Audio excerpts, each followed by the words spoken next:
kind of just walk me through what you were doing today. We just kind of had a normal session. We practice as a group, so my sister, my teammate Taylor, and I, and then our coach Phil tend to practice all together at least once, maybe twice a week as a group, which is good because we can kind of do more team things in terms of seeing each other throw and practicing sweeping and communication and all of that. So today we had the laser out, so we were doing some laser work. That's more like technical stuff to make sure we're all throwing it good and releasing it kind of the right point and having similar rotations as the rock goes down the ice. And then if all of our rocks are kind of ending up in the same spot is kind of what we're trying to all be the same. The Olympics, so we leave in 2.5 weeks, I think. We're actually going to Switzerland for about 5 days beforehand for training and to kind of acclimate with the time zone and all of that. So we have training camp in Switzerland, and then so we leave the 30th, and then I think we go over to Milan on February 5th, and then we'll head to Cortina after that. But we don't play till, I think our first game is February 12th. We have official practice on the 11th. So we'll have a couple days in Cortina to explore, I'll say, and maybe go see some other Team USA events like at bobsled, and a lot of the sled sports are in our village in Cortina, which is unlike usually in the past Olympics. We've been with more of the other ice sports like hockey and speed skating and figure skating, but they're in Milan this time, and we're in Cortina with some of the sled sports. We're feeling really good. Yeah, we've had a lot of big pressure events this season with our U.S. Olympic trials in November, and then the Olympic qualifying event in December in Kelowna, British Columbia, Canada. Those two we had to win in order to get where we are today, to be going to the games. So we're feeling good. We were just actually in Winnipeg, Manitoba, Canada last week for our last event, I'll say, our last event before the Olympics. And that was a really, really good event. It was the top 12 teams in the world. So just over half of them will be at the Olympic Games. And so we got to play against some of the teams that we'll be playing against in Cortina. And just getting some really good games in against really good teams before we head over there was really nice. Balancing being a new mom. I have a 13-month-old. Her name is Noelle. And working at Hennepin Healthcare, trying to get some hours in and get a paycheck. No, it's been good. I think I've been working at Hennepin since 2021. I've been there about 4 years or 4.5 years. And it's been great. I've loved it. They're so flexible with my curling and supportive of it. And yeah, I kind of just get my hours in when I can. Mostly in the summer. I feel like I work most of my hours in the summer because I'm not training as much.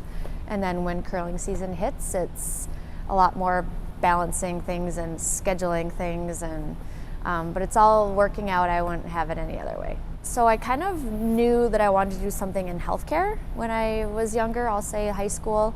We have a lot of healthcare professionals in my family, and so that's kind of what I thought, okay, that's what I'm gonna do, and we like to help people.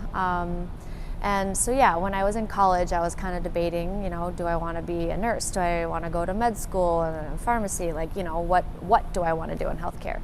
And I end up getting a volunteer position at Fairview, in one of their pharmacies, and I was kind of like their runner, so I kind of got firsthand experience and got to see, I was in the pharmacy, I got to see everything that was going on with what the pharmacists were doing, the technicians, and then it was my job to, it was a hospital system, so I was kind of delivering discharge medications to patients that were leaving. But yeah, so I got to know the hospital really well too, like I knew every back stairwell and I knew where everything was. But no, that was probably what made up my mind, was that experience volunteering in the pharmacy. And then the boss at the time at that location offered me a job, so then I became a pharmacy technician. And then that's when I was like, I think I'm gonna apply to pharmacy school. So just kind of getting that experience. And then I also had some volunteer work in an investigational drug research pharmacy when I was in college, in undergrad. And that was really cool too, to see kind of a little bit different side of pharmacy. But those experiences, I think, kind of made up my mind that that's what I wanted to do. and it's been great. I can't say too many good things about it. Like, I love everyone that I work with. You get to help patients, and you get to see them, I would say probably more often than maybe a doctor's visit, for example, like where it's just so accessible. Patients can just come in and just ask us questions, and you don't have to make an appointment necessarily. So the accessibility of pharmacists, I think, are really important in the healthcare system as a whole. I think we're one of the most accessible healthcare providers. You can just walk into your pharmacy and get a consult, and of course, if it's something that's not in our wheelhouse, we'll say you should probably go see your doctor. But just anything, we see it all. Like in pharmacy, you have to be very detail oriented. Like me as a pharmacist, when I'm checking a prescription that comes through, you're verifying that everything is right in terms of what was ordered. You're verifying that the drug makes sense, that it's safe, that the dose is the right dose, all those things. And so just like lots of details, and then you have to make sure the pill is the right pill. So it's a lot of detail-oriented work, in my opinion. And me out here curling, I'm a skip. And so, you maybe saw some shots of me sweeping, but I don't sweep in a normal game. I'm the one at the other end, the skip or the captain, you could say, and I'm calling the shots. So there's a lot of strategy in curling that you have to think like a couple shots ahead, kind of like chess, and you have to read the ice too, like kind of like a green in golf, we like to compare it to. Like some sheets are slanted one way, or they go to the wall, or they're domed, or they're dipped. So like you can only read it by seeing rocks coming down the ice at you and how it reacted, if it curled a lot or if it ran really straight. And so the whole time I'm reading and I'm mapping out the sheet of ice, and also the strategy. And it's a little bit sometimes like a game of chicken. Like you think your opponent might play this, so you're going to play this shot, or they might go this route. So it's kind of like, if they play this, we're going to play this, and then we're going to play this. So a lot of thinking ahead. And yes, I use my brain a lot out there, which maybe you wouldn't think if you're just watching the sport or watching us practice. We're just throwing a lot of stones and sweeping and communicating, but I use my brain more than anything out there. Me personally, in my role. My other teammates do more physical stuff. When I work a week or two full time, I'm just like, okay, I'm ready to go curl. And then vice versa. Like if I've been on the road and traveling, like we travel a lot, going to various places, mostly Canada, but we go to Europe, we go to Asia, and it can take a lot out of you. So sometimes we're gone for a week, 2 weeks. And so I'm just really happy to get home and then work. So it's both. Like I really do enjoy having both. It's nice to split my time. It's a lot of planning and logistics, yes. And I kind of just go week by week because any further out, it's too hard to do. So we kind of just schedule our practices the week prior. Generally, it's about the same, but we have to book ice. And when we travel, we're kind of booking all our own flights, and we're reserving hotels or Airbnbs. And then at work, I'm kind of giving them my availability.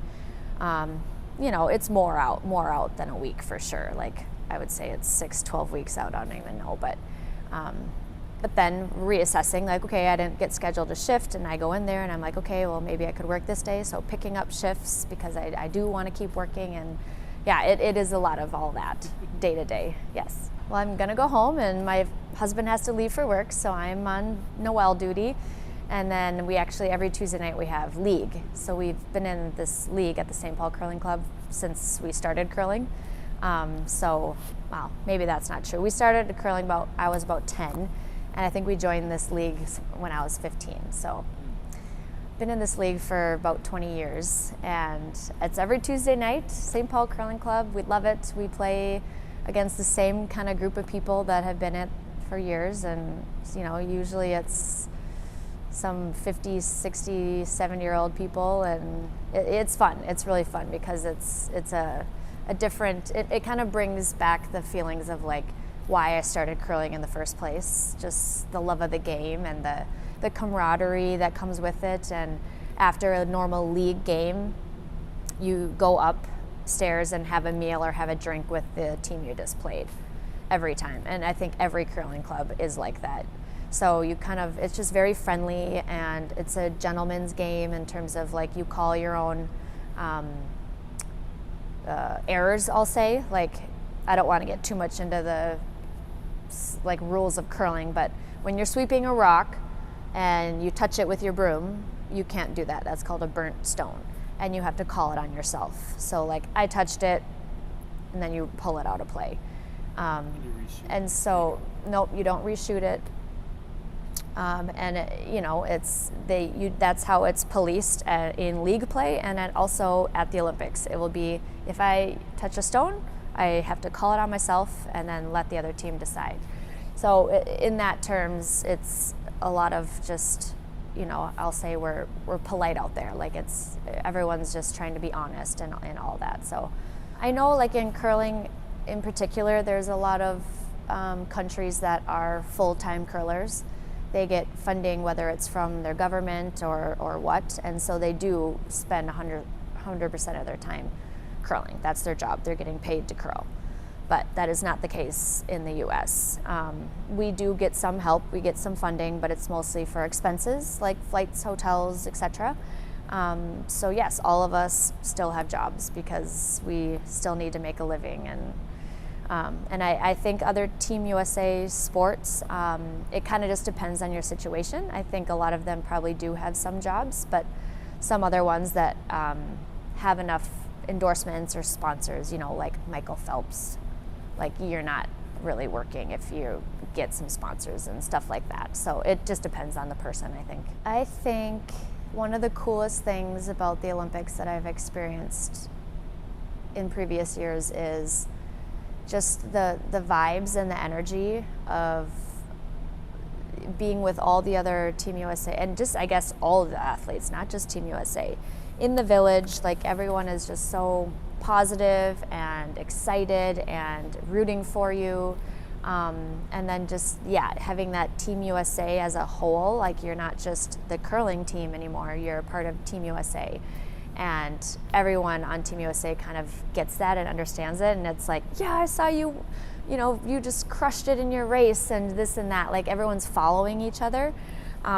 We have TVs in our rooms in the village, and like, all the channels are just the sports coverage, and so we get to kind of watch the other sports and cheer for our other people. It's really, really fun. Every 4 years, so every Olympics, we do see like a boom in interest for curling, which is awesome. And so if it's something that you want to try, just call the curling club that's closest to you. They probably have a learn to curl.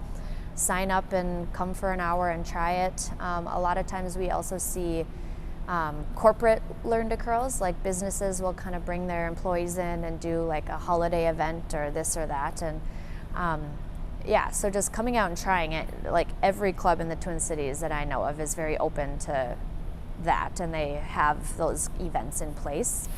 And if it's something that you want to take seriously, it's like, kind of like anything else. I think you just have to dedicate some time and practice, and